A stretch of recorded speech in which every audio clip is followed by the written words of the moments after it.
So I saw Obsession for the second time, and this motivated me to make a spoiler video on the movie. So if you have not seen it, what are you waiting for? Get to the theater, check it out. It lives up to the hype. Like all the praise that it's getting, all the positive, like reviews it's getting. I'd say this movie has earned it. And they like the movie more than I do. And that's saying a lot because I really like it. So get your butt in the theater and check it out. Now, I'm just going to start right to the death of Sandy. Man, from the moment that happened, Bear's cat. It's like, ugh. As I was processing this, I was really like, look, they better not get another kitten put into the mix here. Like he better not get another cat. Nikki better not get him another cat. I had a feeling, I was almost certain that one of them was going to adopt a cat or she was going to surprise him with a cat just to witness the agony of another cat. All because of Bear's reckless decisions. Thankfully, that did not happen. But since we're on the topic of the cat, like, did she really cook the cat and had him eat, like severed parts of his dead cat? Like, really? I mean, I know they did the whole morbid memoriam thing, like in the middle of the kitchen thing, like, which I was very, really off. But this is worse. Like, what the fuck? And it's not even Nikki's fault. I mean, like, she's under control of the One Wish Willow, and all because of Bear. And and I don't know why. I think in my spoiler-free review, I'm pretty sure I called One Wish Willow like a candy bar. But it's kind of wrapped up like one. But no, it's just something that is in a wrapper, and you take it out, and then you just break it after you make a wish, and then there you go. That's it. That's basically, like how it works. And wow.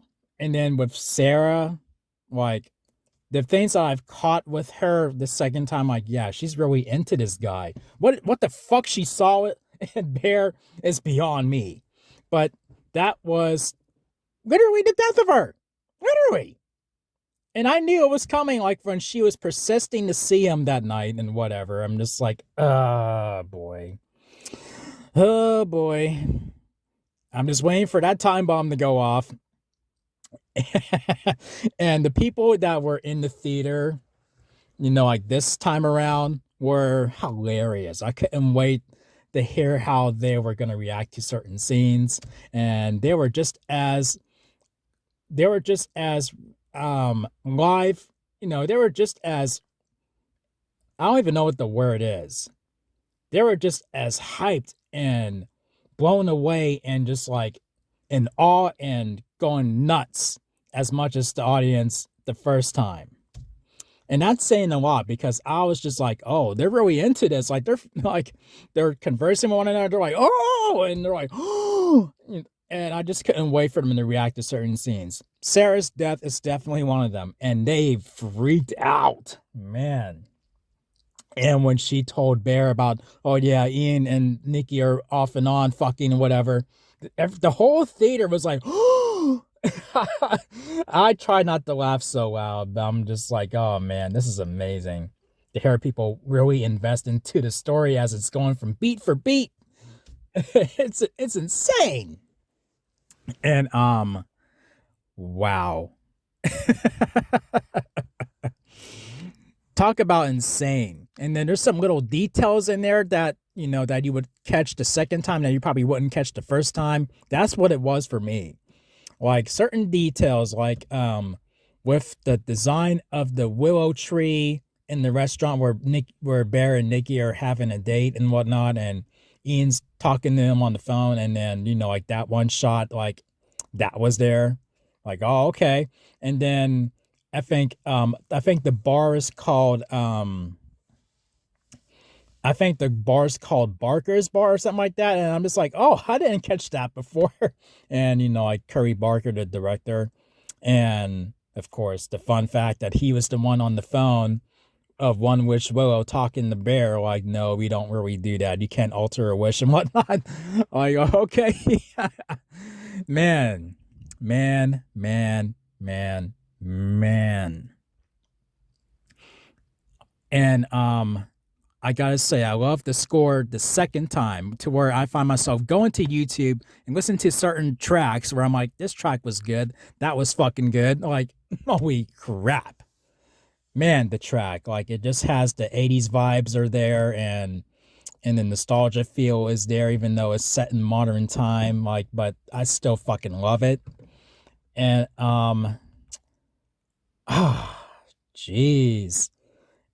And then get to the ending, like where, like I think like possessed Nikki notices that like Bear is becoming interest in Sarah, and that's where she tried to make herself kind of look like Sarah, wearing her clothes, like marketing, the tattoos that Sarah has on her body. She's just drawing like where Nikki draws on her body, like, okay, this tattoo on the arm, one on the chest, etc. Like etc. But dang. Insane, insane, insane, insane, insane. And I don't know why I did not catch the like where we go to the ending. Though before we get there, Ian made the best wish. He did the best decision with that One Wish Willow. Much better than Bear. He said, I wish $1 billion. And then it comes raining down. Literally. Like, I'm surprised it didn't take up his own. Well, it probably did take up that whole house, man. Dang. And he didn't get to enjoy it. Well, that sucks. And then now we're into the third act. Man, I don't know why I did not catch that to where Bear bought, like at least two One Wish Willows. One like for where he tried to get Ian to reverse it or whatever. And then I guess plan B was to get Nikki to make a wish, and she did. And people have pointed out that she wished for Bear to love him like he like she loves him. Like, like under the control of One Wish Willow. And it looks like it worked. I mean, it's pretty genuine because at this point in the movie, he just wants to reverse it as fast as possible. And he's just like, no, I don't want this anymore. I don't want this anymore. And that attitude immediately flips before after he overdoses, and he goes out and he's just like, he's not putting on an act. He's under the influence of One Wish Willow, just like, oh, I'm into you, and then he dies in her arms because of the overdose, and she snaps out of it, like she's finally free from the spell.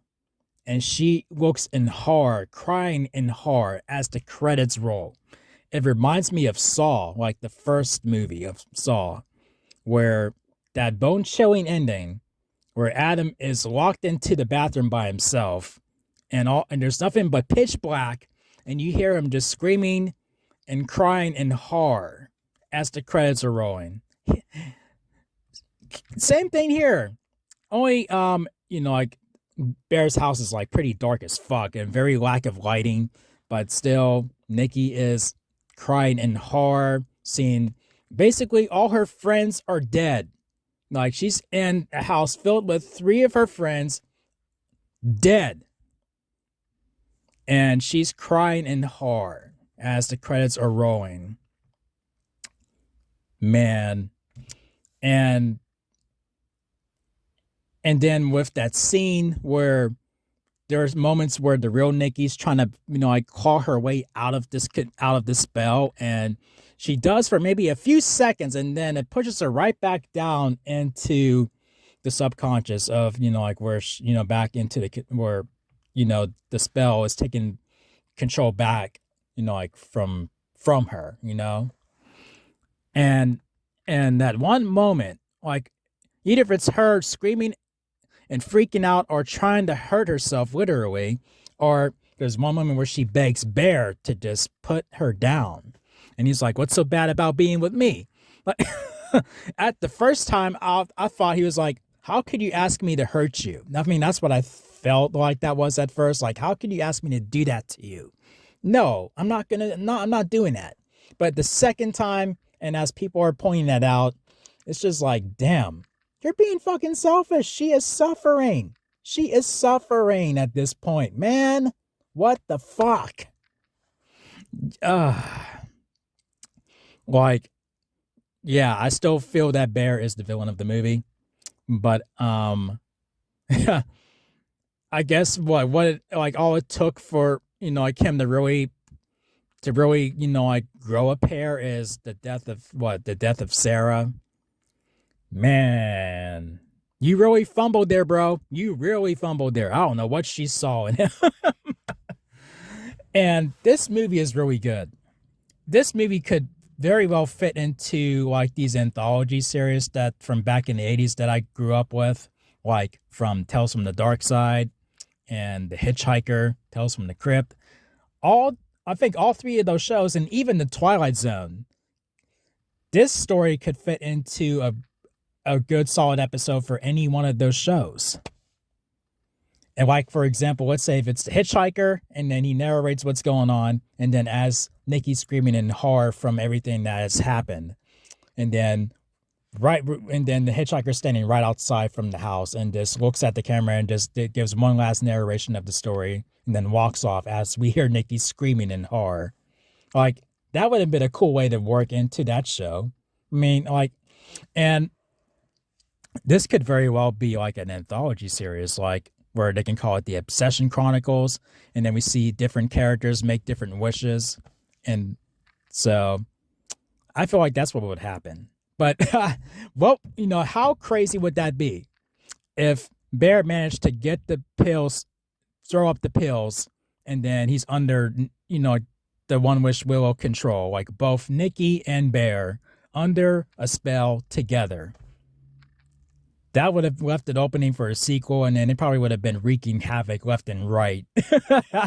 Let's say one guy was looking at Nikki's ass, and then Bear decides to go psychotic on the dude.